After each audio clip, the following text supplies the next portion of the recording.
संत ज्ञानेश्वर महाराजांच्या पालखीत भीषण अपघात, 3 महिला वारकऱ्यांचा मृत्यू, मद्यधुंद ट्रक चालकानं वारकऱ्यांना चिरडलं।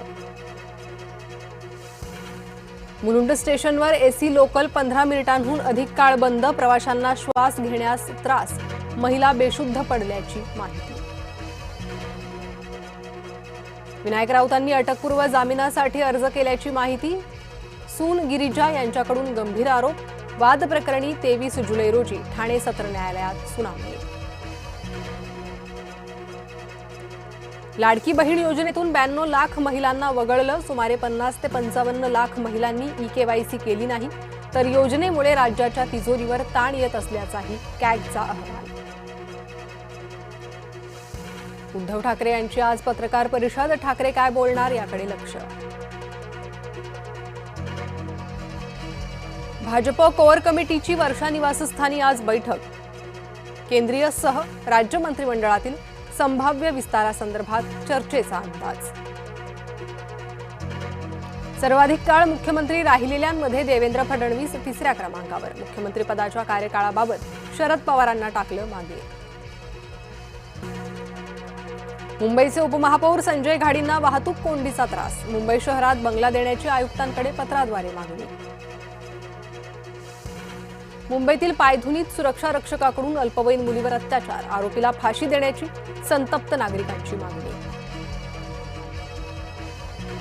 अंधेरीतील लॉजमध्ये तरुणीचा संशयास्पद मृत्यू, बिर्याणी खाल्ल्यानंतर तरुणीला उलट्यांचा त्रास, मृत्यू नैसर्गिक की हत्या, तपास सुरू। एक्सप्रेसमध्ये मद्यधुंद अवस्थेतील चणे विक्रेत्यानं टीसीला केली बेदम मारहाण, त्रिवेंद्रम नवी दिल्ली सुपरफास्ट एक्सप्रेसमधील प्रकार, रेल्वेतील अवैध विक्रेत्यांचा प्रश्न पुन्हा ऐरणीवर। बदलीसाठी राजकीय दबाव टाकणाऱ्या अभियंत्याचे निलंबन, पुणे मनपाच्या पाणीपुरवठा विभागातून पथविभागात बदलीची मागणी, राजकीय दबाव टाकल्यानं अभियंता अशित जाधव निलंबित। गिरणा धरणाचा जलसाठा 35%, एकाच दिवसात जलसाठ्यात 8% वाढ, नाशिक जिल्ह्यातील पावसामुळे पाणी पातळीत वाढ।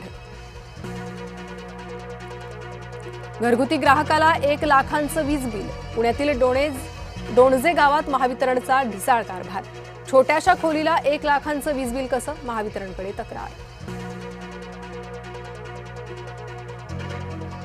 चिपळूण शहरात रिव्हर्स घेताना कार थेट नदीत कोसळली, पाण्याची पातळी कमी असल्यानं चालक बचावला, संरक्षक भिंतीचा प्रश्न पुन्हा ऐरणीवर।